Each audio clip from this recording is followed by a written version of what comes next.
Morning, welcome. Thanks for spending some time with us. We want to jump right into our kids' lesson, but first I want you to think for a minute about feelings. You know, the things that you experience on the inside as reaction responses often to what's going around you on the outside, right? So think for a moment about how you would feel if all of a sudden I told you that Christmas was canceled. You might be angry. You might be upset. You might be in disbelief. You might think, no way that could be true. You might, you might have really strong negative feelings about me, right? Because I'm the one telling you it's canceled. Or think for a moment about if you woke up tomorrow and found out that it snowed. And it snowed so much that school is canceled, right? You might be really excited. You might be happy. You might also be sad because you really wanted to go to school and see your friends. You might be any number of things, right? And what we're going to focus today in on as we look at a story is, we want to think about what feelings the people in the Bible might have been experiencing. Now, here's why that's important. Sometimes when we think about what the Bible is, we think about it being God revealing himself, which I think is a pretty good way to characterize it, right? It's a good way to kind of look at the Bible as a whole. This is God's revelation. This is God having an important message for us, the people he loves, right? And so he makes himself known through it. But what's important to remember is that in it, God doesn't just make himself known to perfect people, right? Like it's not just the people who have life all together that he reveals himself to. He reveals himself to very normal people, regular people, people like you and me. And it's full of people with like having their very best days, but also their very worst days. And it's people who are absolutely just doing awesome and people who are really, really struggling. They're very real people. And our story this morning focuses on one of those very real people, and it's a lady named Naomi. Now, her story happens, you can read all about it in the book called Ruth. And normally when we look at Ruth, we focus in on Ruth, because after all, the book is named after her. But Ruth had a mother-in-law, and her name was Naomi. So it starts like this. Naomi lived with her husband and her two sons, and they lived in Israel, right? In Bethlehem specifically. And then they decided to move. So they moved to another country named Moab. And after they moved there, the boys grew up and they both married women from Moab. One of her sons was married to Ruth, hence why Ruth gets involved, right? But then here's what happens. One day Naomi's husband dies. And then later, both of her sons die. So three very special people to her all pass away. And, she didn't lose just one special person, but she lost three of them. Now, it would make total sense for Naomi to be sad by this. And she was. She was very upset by this, and she was struggling to figure out what to do with the rest of her life. And so she decided she's going to move back to Israel.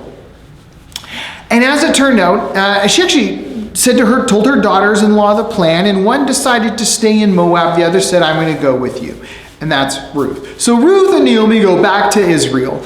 And when Naomi gets there, the people that she used to live with, they recognized her. I mean, many years had passed, but they still recognized her. And they kept calling her Naomi, and she stopped them and says, don't call me Naomi.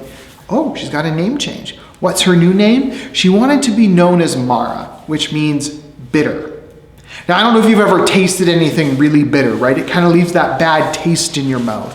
Bitterness comes in a number of different things we eat. It can happen to even good things that are spoiled, but it's that awful taste. But when we talk about bitter as an emotion, as something we are feeling, it's usually a feeling that is caused by a lot of intense sadness, sorrow, even anger, right? When someone has been really wronged, they can become bitter. When there's been a lot of trauma in someone's life, they can become bitter. And this is how Naomi starts identifying herself. She's not joyful. She's not happy. She's not even mediocre. She is bitter. Life is hard. She's feeling crushed. Now, if if Naomi's story ended there, we would kind of go, oh, this lady's been through a lot. She's been beaten up. Now, if you know the rest of the story, and I encourage you to read it, you can go open the book of Ruth and you can read what happens next. God was still, well, let me say this. The thing I really appreciate about this story is you see God never leaves Naomi. He is with her always. When good stuff starts happening in her life and in Ruth's life, Naomi praises God for it. She's bitter, but she's not so hardened that she can't see the good things that God is doing in her life. And I think that's a really important lesson for us today. That even when life is really hard, we need to keep our eyes looking for where God is doing good things in our midst.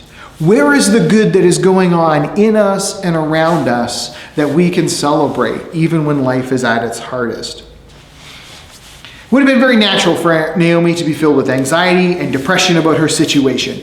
And no doubt she was. And even though she felt like God was sometimes against her or was far from her, the truth of her situation was that he wasn't. God was not against her. He absolutely wasn't. Sometimes in life today, we can think that when bad stuff keeps happening, we can start to think, oh, God must hate us. But bad stuff in your life does not mean that God is against you. That's not how it works. Naomi's situation isn't unique either. David, for example, records really tough things going on in his life, and yet he was still close to God. Sometimes God used those hard things to help David grow and to help him learn important lessons, but God never left him alone. God was still for David in the sense that he wanted David to mature. He wanted David to grow and learn something through the hard stuff. Right? Other people did. The sons of Korah, who wrote a lot of the Psalms, they were people who knew the hard stuff of life. They lived through a lot of really difficult things. Many of the prophets had really hard life situations. Many of them lost their lives because of it. They lived through famine. They had diseases. They had all kinds of stuff go on in them and to them, and yet God still used them. God revealed himself to them. God walked with them. They were not alone ever. So, for us, I think it's really important that we remember this. And one of the ways that we can remember that God is with us, especially when life is hard, is the verse that we've been looking at. And that's from John 14:27, right? Where Jesus says, "Peace I leave with you. My peace I give you. I do not give as the world gives. Do not let your hearts be troubled." Right? Jesus wants to give us his peace. That way, when the tough stuff of life happens, we will get through it. We will remember that he is with us. Jesus tells us that he gives us his peace, and his peace is different than what we might experience in the world, because he is greater than any problem that we will face, and he cares for us deeply. So, I want to leave you with that and that encouragement that whatever you're going through this week, whatever emotions rise up in you as you respond and react to what's going on around you, note that it's important to pay attention to that. But no matter what we're feeling, we need to remember that God is with us. So even when we're upset, even when we're hurt, even when we feel like he is far away, God is still near.